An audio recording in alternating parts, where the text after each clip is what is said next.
Comment animer un système de jeu en football? Mesdames et messieurs, bonjour et bienvenue dans votre émission Sport et Pédagogie. Vous savez bien, cette émission, c'est une émission qui est censée dorénavant vous expliquer et vous faire comprendre les systèmes de jeu, les tactiques de jeu. C'est quoi les systèmes de jeu? C'est quoi quand on parle d'un 3, 5D, d'un 4-4-D, par exemple?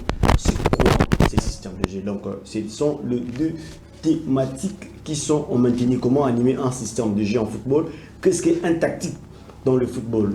Alors, qu'on va décrypter cela et parler à l'œil à l'âge par rapport à ces deux thématiques qui est maintenue lors de cette émission Sport et Pédagogie. Dès l'entame du jeu, laissez-moi d'abord vous présenter et vous parler d'abord de Wedo Academy, parce que Wedo Academy travaille en connivence avec votre émission Sport et Pédagogie. Les parents qui veulent bien accompagner les enfants dans leurs projets de jeu au football, Wedo Academy met à votre disposition de belles formations filles et garçons. Car cela ne tienne, je suis dans ce plateau avec Cédric Kisabaka. Cédric Kisabaka, c'est qui? C'est un entraîneur de football, à la base, formateur de jeunes talents, filles et garçons, mais aussi un détenteur de diplôme CAF, où il est en train d'évoluer à petit pour le cursus d'entraîneur, à qui je dis déjà bonjour et bienvenue d'été Cédric Kisabaka. Bonjour Caleb Boyaka, bonjour à tous nos téléspectateurs. La santé, ça va? Oui, ça va. D'été, là, les gens te connaissent dans le superflu. Comment tu t'es retrouvé dans le football et pour devenir d'emblée entraîneur, c'était comment? Ah ok, j'ai un passé lié au football, hein. J'ai joué, okay. J'étais tout jeune, j'étais élève mais je jouais. Après l'école, je devais m'entraîner. J'ai fait des championnats juniors, mais après ça ne pouvait pas marcher parce que voilà, à notre époque c'était difficile de combiner études et football. Bon, je me suis lancé dans les études, je suis allé à l'université, mais ma passion est tellement restée dans le foot que je suis resté lié au foot, c'est-à-dire que je travaillais avec des équipes ainsi qu'avec de jeunes au quartier, c'est-à-dire qu'on travaillait, on s'entraînait, on jouait. C'est alors que je me suis mis au training, à la formation d'entraîneur pour perpétuer cette passion. Depuis 2014, j'ai fait tout mon cursus normal, j'ai eu mes diplômes fédéraux. Et puis là, je suis en train de prendre mes diplômes CAF. Okay. Voilà, donc j'ai commencé la formation depuis 2014 et c'est un peu, voilà comment je peux dire. Vous avez un vécu dans le football, c'est-à-dire qu'on sous-entend que vous fûtes un ancien joueur. Un footballeur. Ok. Comment a été votre conversion de quitter cette étape de joueur pour devenir entraîneur? C'était quelque chose de facile pour vous? Est-ce que vous êtes adapté dans ça? Bon, l'adaptation, oui. Si je n'ai pas continué, c'est seulement parce que c'était difficile de combiner études et football à l'époque. Mais en tant qu'entraîneur, c'est facile à gérer parce que déjà, un footballeur dépend d'un vaste programme qu'on établit dans l'équipe, mais un entraîneur est l'élaborateur du programme, l'élaborateur du planning. En tant qu'entraîneur, on sait quand même se disponibiliser pour entraîner les joueurs et puis pour avoir du temps à faire autre chose parce que voilà, on est appelé à beaucoup de choses dans cette vie active. Alors, on est appelé à faire beaucoup de choses dans 4, 5, 10 minutes, si on peut rester un peu de votre vécu. Aujourd'hui, on peut dire c'est le succès de Cédric Kisabaka. Oui, bon, succès ou pas. Succès, pas en termes de succès, globalité, oui, le succès dans ce que vous êtes en train de faire. Exactement. C'est le succès pour Cédric Kisabaka. Oui, c'est un succès parce que on s'évalue toujours par rapport à soi-même. Hein? On sent qu'on progresse. On a commencé ce travail dans l'amateurisme comme ça et puis on s'est formé et on a beaucoup appris, on a grandi et puis on a vu les fruits de notre formation. On est dans la formation des jeunes, mais aujourd'hui on est en train de voir nos premières générations, les premières personnes qu'on a encadrées devenir, voilà, aujourd'hui footballeurs professionnels et ça me fait beaucoup plaisir. Aujourd'hui, il y a Wedo Academy, c'est une école de foot qui forme des joueurs, filles et garçons. Et je peux dire que vous étiez l'initiateur du projet, l'initiateur de beaucoup de choses. Est-ce qu'on peut dire on peut compter sur le centre de formation Wedou? Pourquoi pas, tant qu'il y a la matière, tant qu'il y a des passionnés, tant qu'il y a des gens qui se battent pour qu'il puisse y avoir des résultats probants. C'est-à-dire que dans les années à venir, les premières générations de Wedou donneront certainement des résultats positifs. Puisque nous parlons de Wedou, comment retrouver Wedou dans fief pour les entraînements et comment est composé au fait Wedou? Ah, exactement. Wedou Academy, en gros, c'est une école de foot compartimentée comment je peux dire, en deux grands pôles. Il y a le pôle académique qui est un pôle éducation. C'est l'école de foot pour les enfants de 4 à 17 ans. C'est une formation basique par rapport à chaque tranche d'âge. Et puis il y a la réserve. La réserve, c'est un recrutement des joueurs talentueux avec un certain niveau technique. Et puis eux, ils ont une autre formation. Elle est différente de celle de l'académie. Et puis c'est comme ça qu'on travaille en deux pôles. Bon, pour ceux de l'école, de l'académie, ils ont une formation adaptée au programme scolaire. C'est-à-dire ils s'entraînent le week-end, ils vont à l'école la semaine et pendant les vacances on les réunit et ils font de formation basique. C'est-à-dire qu'ils ont un cursus de formation vraiment, comme on dit, scindé comment je peux dire, en étapes. Étape de formation technique, étape de formation tactique, étape de formation mentale, étape de formation athlétique. Tandis que la réserve, elle est, comment je veux dire, il y a une formation qui est directement liée au football semi-pro. C'est-à-dire que ceux de la réserve jouent le championnat. Ceux de la réserve sont une équipe. Ils sont formés, mais ils sont appelés à chaque fois au défi de jouer le championnat, le cercle, tout ça. Et quelles sont les modalités, les conditions pour accéder à la 100% de formation Wedou Academy? Bon, pour ceux de la réserve, il n'y a rien de grave, il y a juste passer un test. Mais pour ceux de l'académie, il y a une inscription à faire, moyennant un montant, et puis il y a un abonnement mensuel à payer. D'accord. Quittons un peu ces chapitres de Wedou, mais revenons dans notre thème du jour. Comment animer un système de jeu en football? D'emblée, est-ce qu'on pouvait commencer par expliquer ce qu'est un système de jeu dans le football? Ok, bon, on va expliquer en des termes clairs. En des termes clairs, voilà. Tout le monde est en train de nous suivre. Ok. Un système de jeu, c'est pas compliqué, ce n'est qu'un schéma. Ok. C'est un schéma qui nous renseigne sur l'alignement des départs d'une équipe. Okay. C'est-à-dire, quand on parle d'un système de jeu, on parle de juste combien de défenseurs nous avons, combien de milieux nous avons, combien d'attaquants nous avons. Et quand on dit défenseur, milieu, attaquant, c'est par rapport aux positions de départ. Quand je dis 1-4-4-2, un gardien, 4 défenseurs, 4 milieux, 2 attaquants. Quand je dis 4-3-3, 4 défenseurs, 3 milieux, 3 attaquants. En gros, un système de jeu, ça ne veut rien dire si ce n'est qu'un schéma qui nous décrit. Vous voulez nous faire comprendre que le système de jeu, ce n'est que des chiffres. C'est qu'un schéma. On peut parler de 4-3-3, 3-5-D, 1-4-D-2, donc ce n'est qu'un chiffre. Ce n'est que des chiffres. Alors, comment arriver, vous, en tant qu'entraîneur et formateur déjà à la base, parce qu'aujourd'hui, si on veut parler de formation de jeunes et espérer à un futur trésor pour Toumabi, on va recourir à vous, entre autres, à Wedou Academy. Exactement. Alors aujourd'hui, comment on peut repérer les talents perdus dans le football congolais? Il y a la perdition. Beaucoup de jeunes gens, de jeunes joueurs talentueux, se sont détournés de leur vision. Sous prétexte aussi, entre autres, la formation n'est pas bonne. Aujourd'hui, on a Wedou. Aujourd'hui, on parle de système de jeu. Alors, comment identifier, rendre identique ce système de jeu? Exactement. Tu sais, aujourd'hui, il y a des joueurs qui sont professionnels qui ont peut-être du mal à comprendre ces choses-là parce que il y a un joueur qu'on entraîne mais qu'on n'explique pas pourquoi on l'entraîne. On n'explique pas pourquoi cet exercice. On n'explique pas pourquoi tu fais ça. Et l'importance de la formation, c'est à la base former un footballeur à comprendre ces choses-là. L'identification du talent, c'est simple, ça part de ce qu'on voit dans les yeux. Un joueur talentueux, tu le vois directement. Maintenant, pour que ce joueur-là puisse passer des caps, pour que ce joueur-là puisse atteindre le haut niveau, il faut normalement lui expliquer tout ça, lui faire passer par Pas seulement la formation pratique qui est l'entraînement direct, mais aussi, comment je peux dire, la formation théorique et intelligible. C'est-à-dire que quand tu entraînes un enfant, tu lui expliques le rôle qu'il joue. C'est alors que quand on parle du système de jeu, on passe à l'organisation de jeu. Le rôle, je suis défenseur, je suis latéral, je suis axial. Mais quel est mon rôle sur un terrain de foot? Ça commence par ça.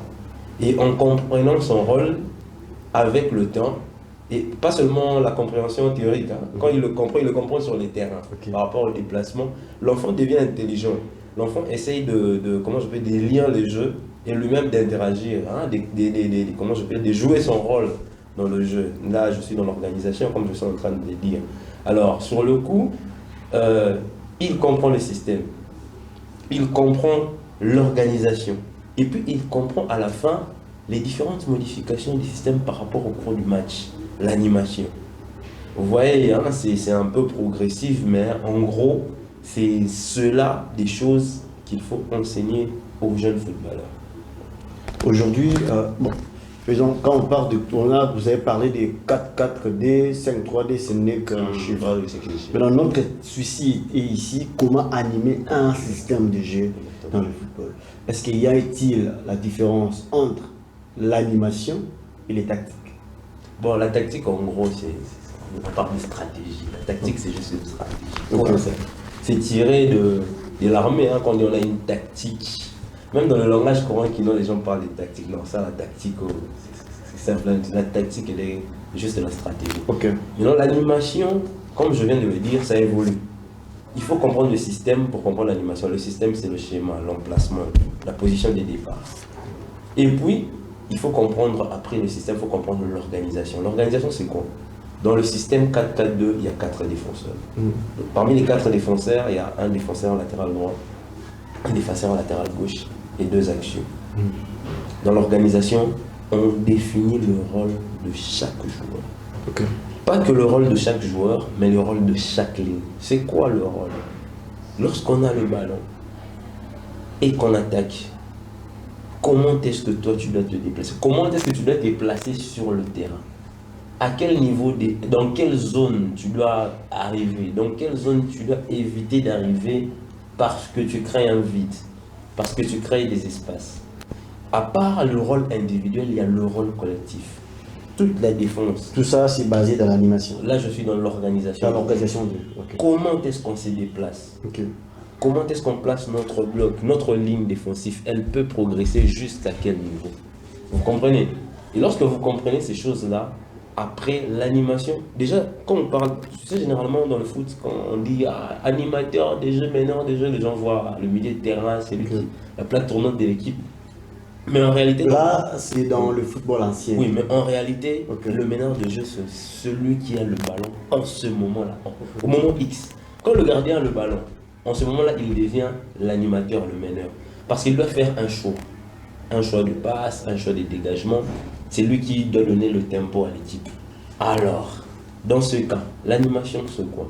L'animation, c'est toutes ces modifications qu'il y a. Comment toutes ces modifications? Au cours du match, il y a des moments où on a la possession du ballon. On a la possession du ballon basse, c'est-à-dire dans notre camp. On a la possession du ballon dans le centre du terrain. On a la possession haute du ballon. On a la possession sur les côtés. On a la position sur les côtés opposés. À part ça, il y a des moments où on n'a pas la possession du ballon. Hein? On est obligé de défendre. Et puis il y a des moments de transition. Le moment où on perd le ballon, comment on réagit? Ou le moment où on récupère le ballon, comment on réagit? L'animation, c'est l'ensemble de tout ça. Comment est-ce que ça se modifie sur le terrain? Comment est-ce qu'on passe d'une position défensive à une position offensive? Comment est-ce qu'un latéral qui était en bas se retrouve du coup, vers les camps adverses, plus loin offensivement? L'animation, c'est, comment je peux dire, toutes ces modifications-là. Voilà pourquoi j'ai dit, si au départ il y a un système de G 4-4-2, dans l'animation, en attaquant, on peut passer du 4-4-2 au 2-4-4. C'est-à-dire que nos deux latéraux peuvent devenir des joueurs offensifs. Vous voyez, c'était 4-4-2, maintenant les deux latéraux passent devant. La défense reste à 2, le milieu reste un contact, 4 joueurs. Dans l'animation, c'est cette modification qui se fait. À chaque fois qu'il y a un changement, exactement, à chaque fois qu'il y a. Et tout cela est défini généralement par si vous voulez bien, l'élément de base qui, comment je peux dire, explique l'animation, c'est le ballon. Ce n'est que le ballon. Le positionnement du ballon sur les terrains. Donc, si le ballon passe à droite, on passe voilà, on passe à Donc, le fait tout ce mouvement-là, exactement. Okay. Lorsqu'on renverse, le ballon est plus loin. Comment est-ce qu'il faut se déplacer? Je suis latéral droit. Normalement, un latéral droit se place dans la ligne défensive à droite. Je suis bas. On commence le match, on fait une attaque offensive comment je fais, le côté droit. Je suis obligé de monter d'un cran. Okay. Je passe la ligne du milieu, je passe la ligne d'attaque. J'ai fait un centre. Et quand j'ai fait un centre, l'équipe adverse récupère. Ils font une contre-attaque. Comment je me replie? Vous voyez l'animation? C'est tous ces mouvements coordonnés là. Alors, à force de jouer, à force de s'entraîner, à force de faire comprendre cela aux joueurs, ils ont une idée et ils savent le coordonner eux-mêmes sur les terrains, à force du vécu, hein, à force de jouer, et ça devient une intelligence collective. Le joueur commence à arriver à savoir interagir. Il y a de ces joueurs, quand mon milieu me fait une passe, je sais déjà dans ma tête que quand il me fait ce genre de place-là, il va se déplacer à droite. Alors sans réfléchir, je libère en une touche la passe à droite. Il laisse un espace et moi je couvre cet espace, donc ça devient automatique. Et là ça se travaille, là ça vient à force du vécu. L'animation elle est vaste et c'est l'animation même qui fait la force des entraîneurs. Pourquoi? Parce que ça les inspire les entraînements à donner. Okay, hein? Quand est-ce qu'on parle de jeu champagne, dont nous avons joué, c'est un football champagne? Bon, aujourd'hui, généralement, le monde, en gros, à la base, aime ce spectacle de football de possession. Hein? Les gens disent football champagne quand il y a une maîtrise de la possession. Okay. Et cette maîtrise de la possession, tu sens que c'est pas forcé, c'est automatique. Hein? On a par exemple le Barça de Guardiola de 2010, 2011, 2009 qui jouait ce football-là. Hein, où il faut aller plus loin avec Valence ou Brésil, 70, tout ça. Les gens parlent de football champagne quand c'est un football basé sur une possession spectaculaire. Où les joueurs se trouvent facilement en une touche, deux touches et qui font courir l'adversaire. Hein. Ils ont une possession énorme. Bon, pas seulement la possession, mais une possession offensive qui mène à des buts aussi. Hein. À des buts, à des spectacles. C'est ce que les gens ont l'habitude d'appeler football champagne. Mais en termes champagne, c'est juste un terme générique qu'on donne à un football qui est beau à voir. Ça fait combien de temps quand il faut faire la construction d'un système de jeu? Le temps n'est pas vraiment défini, mais ça dépend de l'adaptabilité des joueurs. Okay. Tu peux avoir des joueurs. Déjà, tout va des profils de joueurs. Okay. Quand tu fais ton système de jeu, tu le fais par rapport au profil des joueurs que j'ai. Quand j'ai des joueurs rapides, physiques, je trouve un système qui va avec. Quand j'ai des joueurs techniques, là, et voilà, des joueurs bons manipulateurs de ballon, je mets un système de jeu qui va avec ces profils de joueurs. Alors, si les joueurs savent s'adapter, ça peut vite aller. Hein? Ça peut vite aller. Et deux fois, ça devient facile. Hein? Facile, c'est-à-dire qu'on s'entraîne aujourd'hui, on s'entraîne demain, on s'entraîne le lendemain, tu sens que la mayonnaise prend. Et à force des répétitions, ça devient facile. Mais il y a aussi de ces joueurs qui, bon, pas du mal, mais qui, avant de asseoir un système de jeu collectif, ont besoin de beaucoup de temps. Okay. Ont besoin de beaucoup de temps. Après, généralement, dans des équipes, les joueurs sont à différents niveaux. Il y a ces joueurs qui s'adaptent facilement, il y a ces joueurs qui s'adaptent difficilement. Et cette symbiose-là, l'entraîneur doit être capable d'avoir ces genres de joueurs qui attirent les autres vers une adaptabilité rapide. Et c'est généralement les milieux de terrain. Aujourd'hui, il y a un problème. Oui. Je pense, vous et moi, vous en tant que technicien, vous avez pu détecter ce problème. Il y a le problème de persistance. C'est-à-dire, les joueurs congolais, quand ils évoluent, quand ils jouent, à chaque fois que le joueur arrive dans la sélection nationale, je prends l'exemple, Léopard venait de jouer, d'être qualifié contre le Soudan. Vous avez vu une autre forme physique qu'ils ont donnée. Et quand Léopard reviendra pour être quand tu vas rentrer, pour râler maintenant en Côte d'Ivoire, il y a une autre forme physique. Et cette instabilité, instabilité, s'il faut le dire comme ça, de la forme physique, ça dit à quoi? Oui, oui. Déjà, la forme physique n'est jamais stable. Tu vois, même dans ta vie de tous les jours, hein, physiquement, on dit il faut se maintenir. Ok. Il peut arriver un moment où physiquement, ça ne tient plus. Alors, comment faire pour à surmonter cela? Exactement. C'est instabilité. Ça va de deux choses. Ça va d'abord de un, Ok. de l'autodiscipline du joueur. Ok. Deuxièmement, le rythme. Pourquoi j'ai dit le rythme? Je suis un joueur qui n'est pas régulièrement titulaire. Tu Ok. vois, si je ne suis pas régulièrement titulaire, si je n'ai pas une certaine forme d'autodiscipline personnelle, je peux perdre, certaines qualités athlétiques comme ça. Donc, c'est-à-dire que si un joueur joue régulièrement, il y a des acquis, comment je peux dire, il est généralement en forme physiquement, mais à force aussi de trop jouer, tu peux ressentir une fatigue. Le corps fonctionne comme ça. Donc tout ça s'y gère. Hein? L'alimentation, l'autodiscipline, la régularité. Donc tout ça, je peux résumer ça en parlant de rythme, tout ça. C'est ce qui fait que la forme physique de joueurs sont généralement... Tu vois, raison pour laquelle lorsque la saison est finie, lorsqu'on récupère le joueur en pré-saison, on commence d'abord par la préparation physique. Ok. Parce que c'est pas évident de garder la forme. Ok. C'est pas évident de garder la forme même quand on est au haut niveau. Donc raison pour laquelle là, les gens, hein, généralement, comment je veux dire, la forme athlétique n'a jamais été stable. Quelque chose d'acquis. Ok. Exactement. Yeah. Alors aujourd'hui, il y a maladie ici dans le football congolais. Si je reste dans le football congolais, parce que le souci est de donner des solutions, de trouver la solution devant permettre à l'évolution du football congolais, dès les bas âges jusqu'au sommet. Aujourd'hui, beaucoup de jeunes, beaucoup d'entraîneurs restent dans le système 4-4-3. Si vous partez à la Linafoot, il y a une fois à la Linafoot, le seul entraîneur qui a osé de jouer à 3-5-D, c'était Isaac Ngata, qui a joué contre le club. Le match s'était soldé. Il n'y a pas aussi Chibasu qui... Chibasu, chez Don Bosco.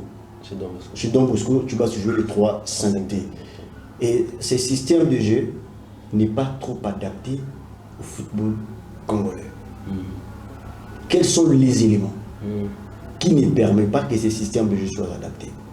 La première des choses. La deuxième des choses, face à un fait très accompli et que l'entraîneur doit donner des solutions, dégager des solutions pour sauver sa carrière lui-même étant qu'entraîneur, quand il est face à des joueurs qui ne s'adhèrent pas, pour ne pas dire philosophie, mais dans le système de jeu. Parce qu'un joueur peut s'adhérer à votre système de jeu, mais ne s'adhère pas dans votre philosophie. C'est aussi vice-versa.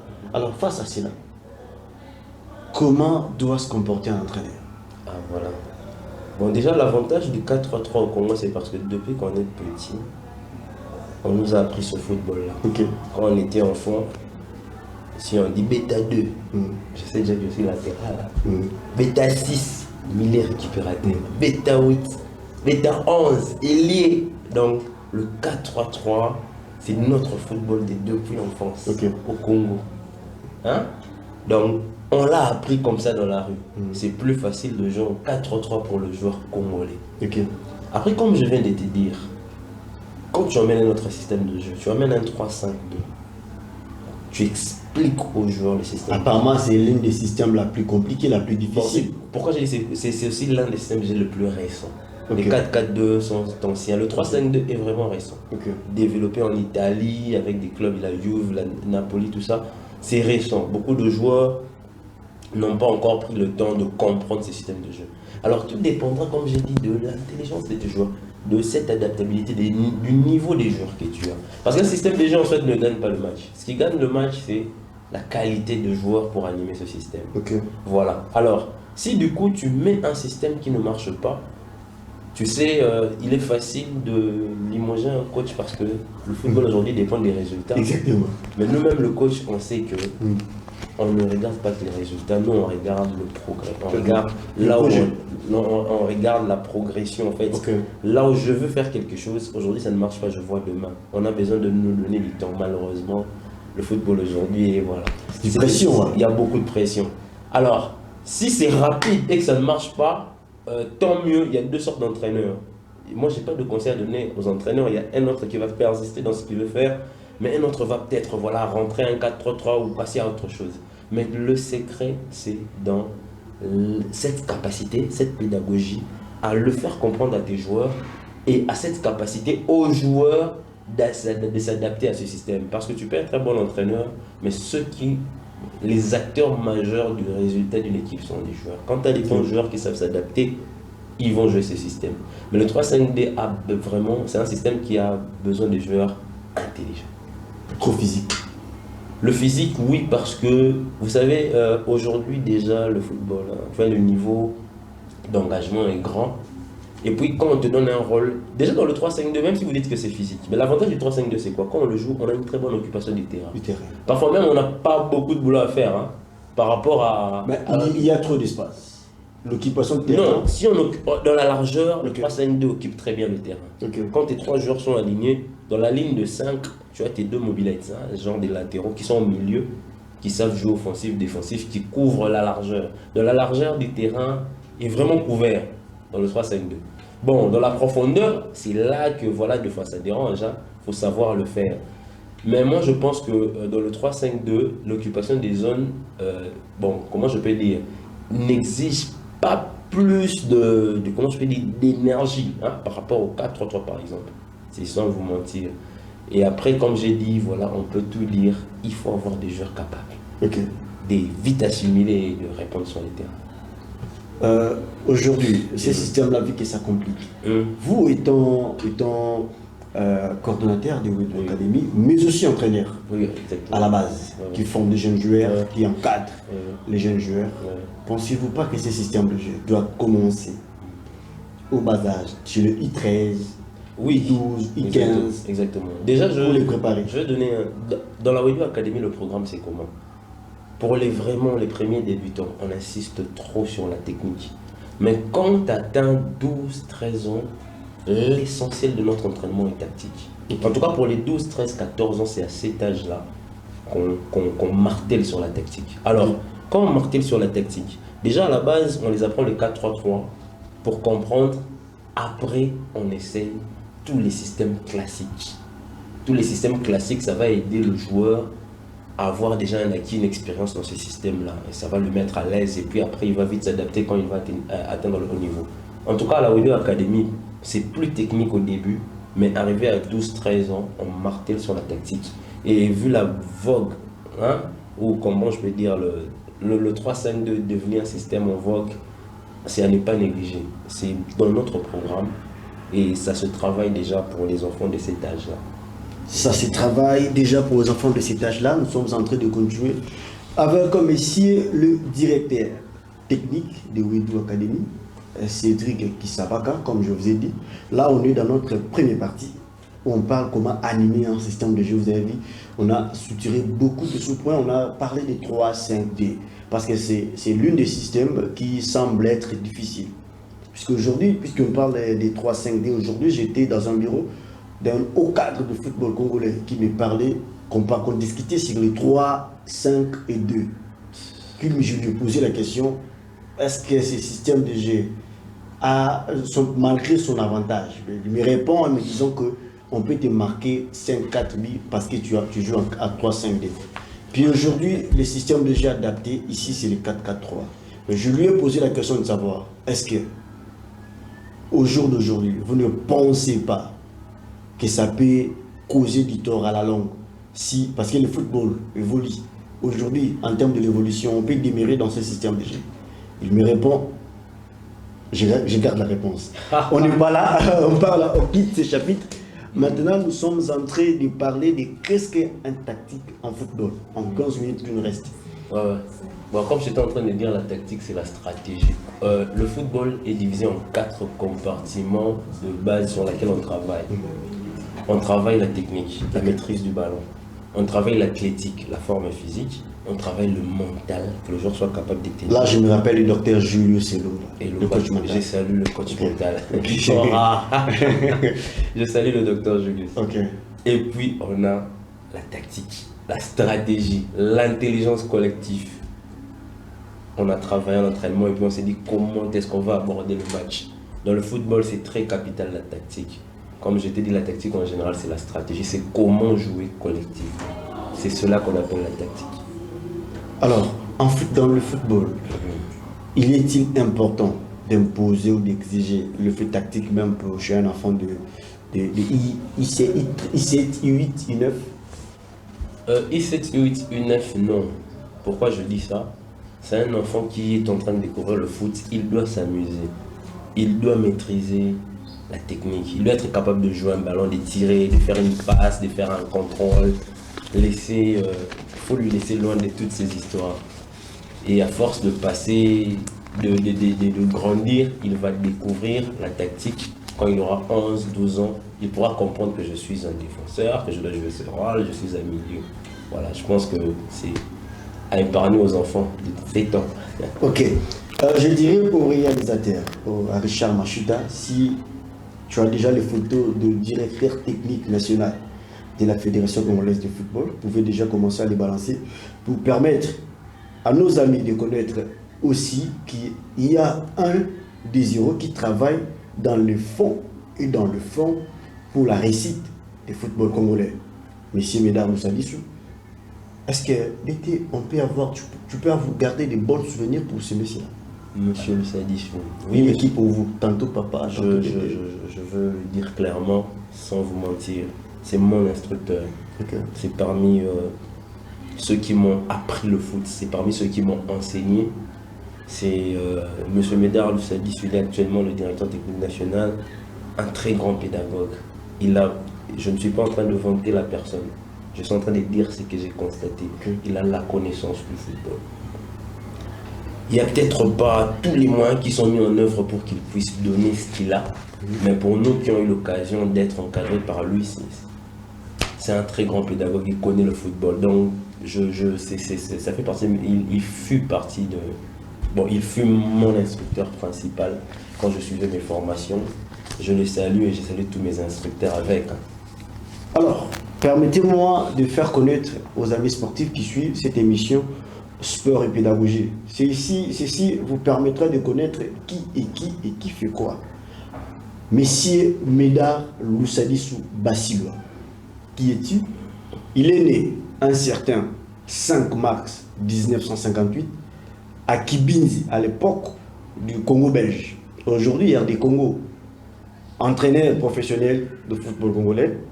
Il a commencé son parcours en 1982 à CS Imana, où il a évolué dans CS Imana. En 1983, il continua chez AS, Asson et Frères.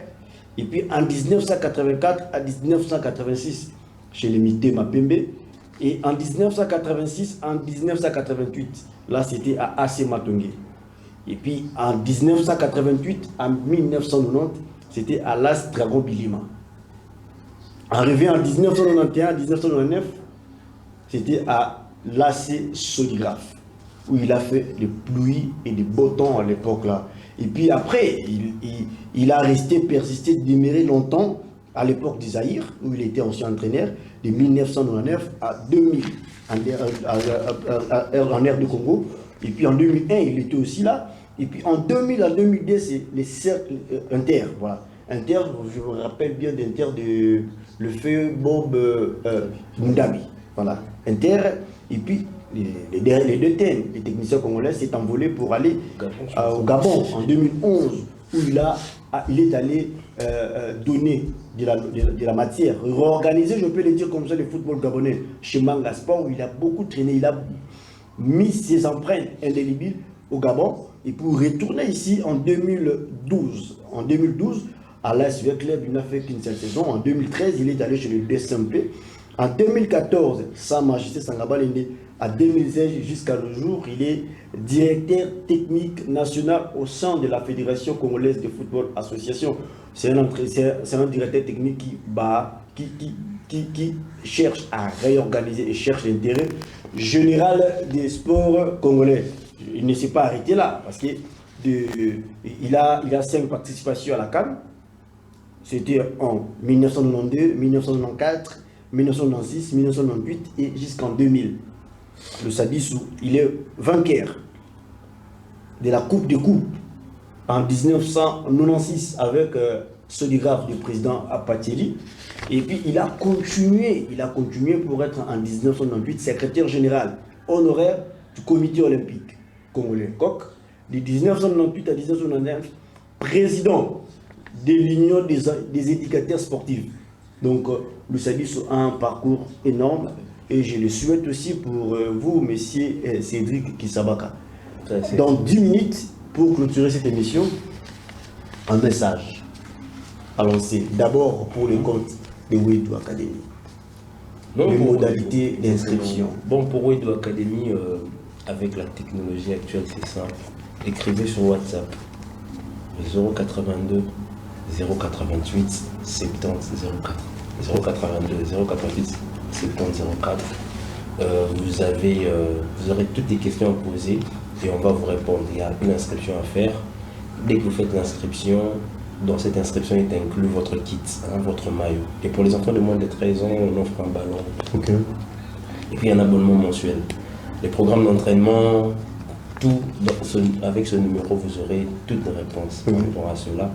Donc la Wedou Academy est ouverte pour vous et c'est une très bonne formation et on verra le fond. Allez, nous sommes arrivés pratiquement à la fin de cette émission Sport et Pédagogie d'aujourd'hui. C'était pour moi un réel plaisir de vous présenter cette émission.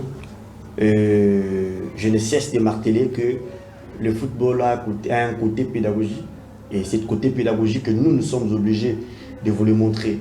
Nous sommes obligés de vous le faire voir. Nous sommes obligés de vous le montrer en termes de réalité parce qu'aujourd'hui, tout le monde donne de la connotation aux entraîneurs. Entraîneurs fétiches, entraîneurs pédocrinologie, tout le monde donne de la connotation, mais personne ne donne de la connotation en termes de science que le football peut apporter. Voilà pourquoi le souci pour nous d'accompagner les entraîneurs congolais. Que tu sois expatrié. D'ailleurs, là, j'ai une invitation pour aller en Brazzaville, pour aller recevoir le coach Isaac Ngata, là en Brazzaville. On va toujours parler des techniques et tactiques et de football en général. Et cette émission n'est pas limitée seulement pour les entraîneurs de football, même les entraîneurs de boxe. Cette émission, eux aussi pour vous, parce qu'il y a aussi le coach Eric qui beaucoup de fois sollicité de passer dans cette émission Sport et Pédagogie. Pour moi, je dis un grand merci à M. Cédric Kisabaka. C'est moi qui vous remercie, c'est toujours un plaisir de parler foot.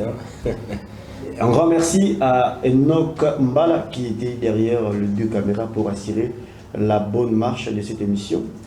Et pourquoi pas dire aussi un grand merci à Richard Machita qui est dans la baie vitrée pour assurer la réalisation de cette émission Sport et Pédagogie. Grand merci à tous les amis de la rédaction de Kinacti Télévision et pourquoi pas souhaiter un heureux anniversaire à Kinacti parce qu'aujourd'hui Kinacti a hospitalisé 4 ans.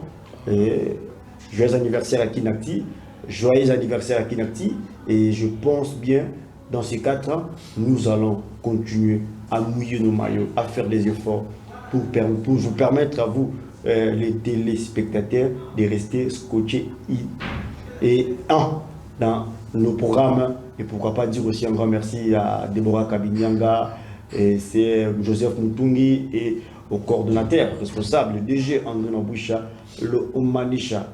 Restez fidèles dans notre chaîne de télévision, restez fidèles à cette émission Sport et Pédagogie. Et à la prochaine, vous ne serez jamais déçus. Au revoir.